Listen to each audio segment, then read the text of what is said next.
Good afternoon and welcome to another episode of Unscripted and Unchained RPG Review. I am DM Bluddworth, and as you can see by the graphics, today's video is by request for me to talk about my top 5 or my favorite tabletop role-playing games to either run or play. So some of these games are games that I have run in the recent past, and some of them I haven't actually run or played in decades. So, but they still reside in what I would consider to be my top 5. I will also probably do a follow-up video where I talk about my least favorite RPGs that I have come across, and although there's been very, very few of them, I might be able to come up with 3 that I think were just, poorly done and didn't enjoy playing them. But for the most part, I've had very positive experiences, playing or running, virtually every tabletop role-playing game that I have. Although there is, probably a dozen or more that I've actually never run, but I use them as resources for ideas and such to actually utilize in the games that I do run. So, the collection that you somewhat see behind me has been put to use in one way or another over the last 40 plus years that I've been playing tabletop role-playing games. So, without further ado, I'm going to switch views here, go to a slightly larger screen. So, number 1, hands down, I will have to say is Advanced Dungeons & Dragons First Edition. So this is essentially the books that you need in order to do that. And I recommend that you actually get the hardbacks if you can afford them.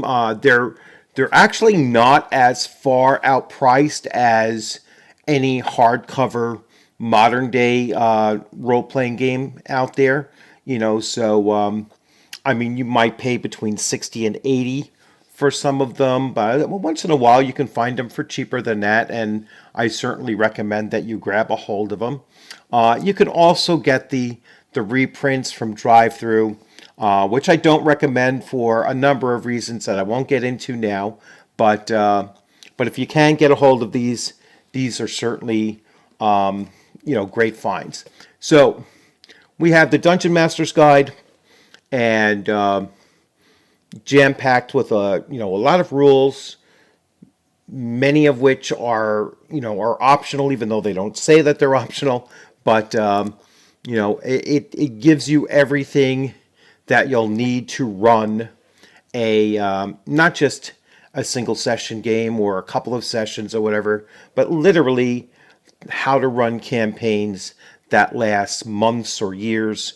And and this system here, I found, is a system that you can literally play for decades, which I've done.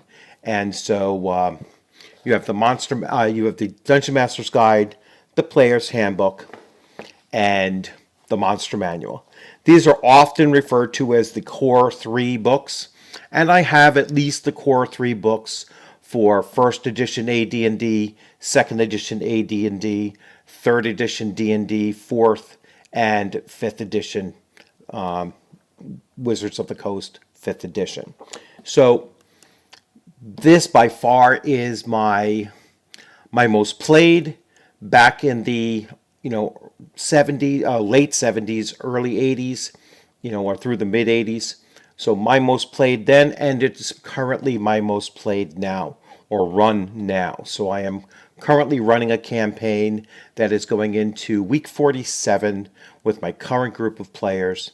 We're having a great time with it, and if you want to truly experience a role-playing game written by Gary Gygax that totally envisions his philosophy and perspective of what a role-playing game is, this is it. All right. Except no other substitute. All right. This is Gary Gygax's Dungeons and Dragons. and nothing else really comes close. So that's first. Second, and now we get out of order somewhat where I kind of split my favorites or whatever, but I try to go into different genres. And so if I stay along that theme, my next favorite game, and I played this tons in the, tons in the 80s, and it was our go-to, science fiction game. So we have Alpha Dawn. All right, so this was the original. This was the first box set that came out. I actually have Zebulon's guide stuffed inside the book. This is actually the third part of the series of games and series of boxes or additions to the base game. Nighthawks, which gives you all the details for ships and ship combat and such. So combined up with all three of them, this is what you would need. Again, you can get reprints of this on DriveThruRPG or other sources. For the same reason, I don't get the AD&D or D&D from DriveThru as reprints. Same thing with any of the TSR products. I just would rather spend the extra to get them online, eBay or whatever. But what I really liked about this system here, and it's something that I don't think is often mentioned, is the just the layout of all of the lore of the game system, the backstories of the various corporations, then the history of the expansion throughout the galaxy, the introduction of the races. The races are really, really well done, really interesting, and just the level of writing that was done with this, with all three sections of this game were just top notch. I mean, just phenomenal, phenomenal gameplay. Gameplay simple. It's using the D100 system for the most part, and but really well thought out. You have everything that you need here, from land-based, character-based adventuring, to just being on board a ship, to ship-to-ship combat. You have minis games and battle systems, as well. So it really incorporates everything that you're looking for or might be looking for in a tabletop role-playing game. Very easy to take other content and just fold it into this as well. So, if you want to introduce new races to it, very, very simple system to just incorporate new races to it. So, once again, another game that you could literally play for dozens, if not decades of years. And there are really great communities around Star Frontiers that you can find on Facebook, and of course that includes avoiding some of the pretenders, I'll say, at this point. So again, Star Frontiers, one of my top 5 certainly. I don't know where I would actually put it if I had to put it into a top 3. But without further ado, let's move on to the next. So if I go to a different genre, Call of Cthulhu. Now this is 3rd edition. This is, I believe, that the first edition that I owned. This is one that we played the most. Excuse me. Even though I believe my dungeon master at the time, Adam, was using 2nd edition box set. But we did have this book at the time as well, and I picked up this one. And this, along with Arkham Asylum, not Arkham Asylum, I'm sorry, Arkham Unveiled, that was Batman. This, along with that supplement, just phenomenal gameplay. What I loved about this was the first game that I played back in the day that had a sanity system, and that was really cool. And I'm a big H.P. Lovecraft fan as well, and so it really gave you the sense of playing in that 1920s Cthulhu mythos, world setting that, your characters either went insane, died, or ran away quick enough not to fully engage in it. I mean, it was a game that was very, very tough to survive, and survival was the real win condition. If you actually survived it, that was considered winning.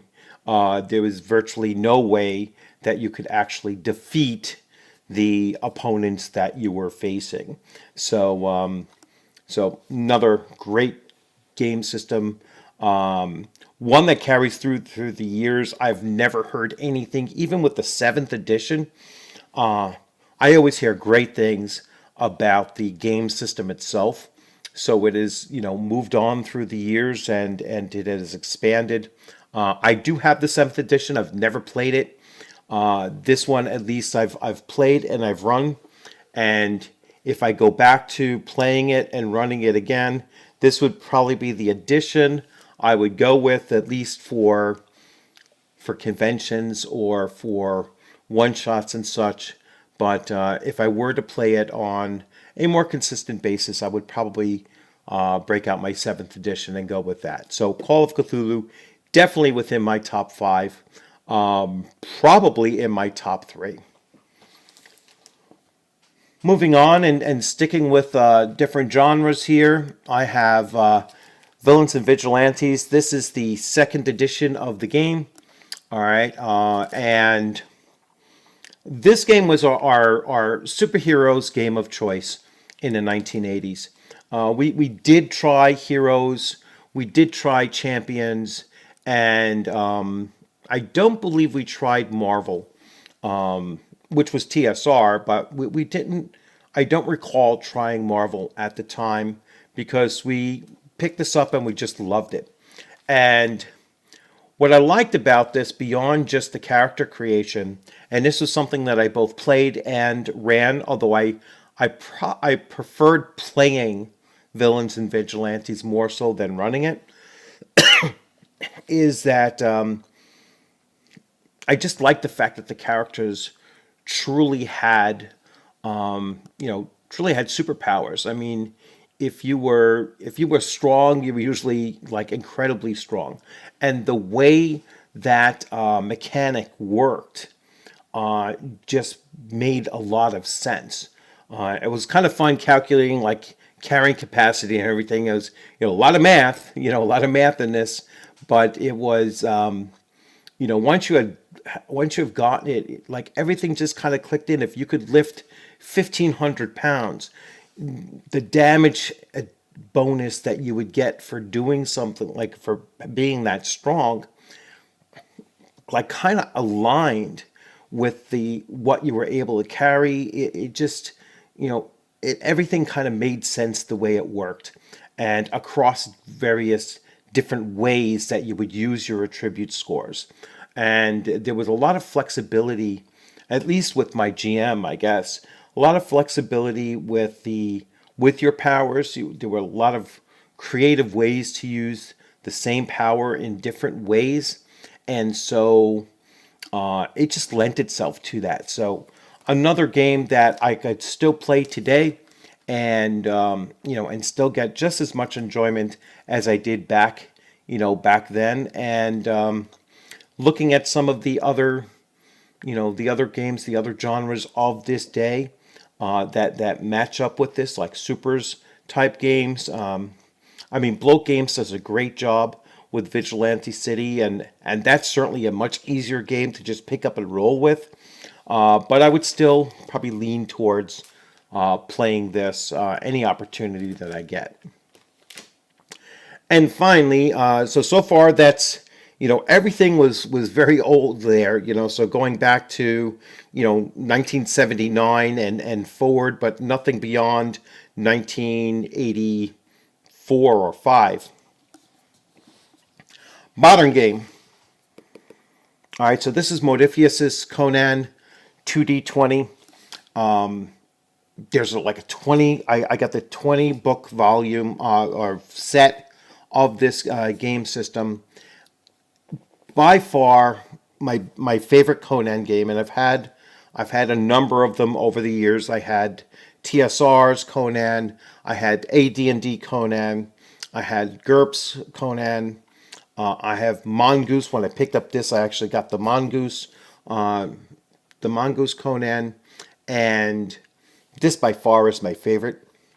This absolutely makes it into my top 3 if I'm using it as a GM plus 1 player.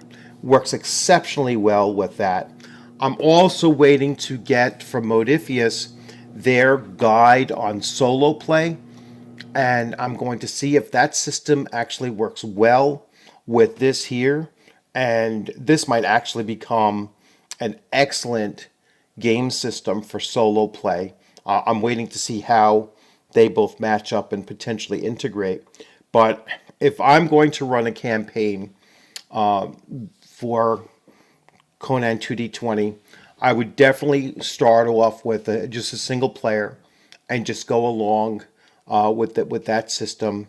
And I have some videos on this dating back quite a couple years where I do have some live play with this. So again, certainly my top 5, probably within my top 3, and the only one right now that's a modern game that makes it into my top 5.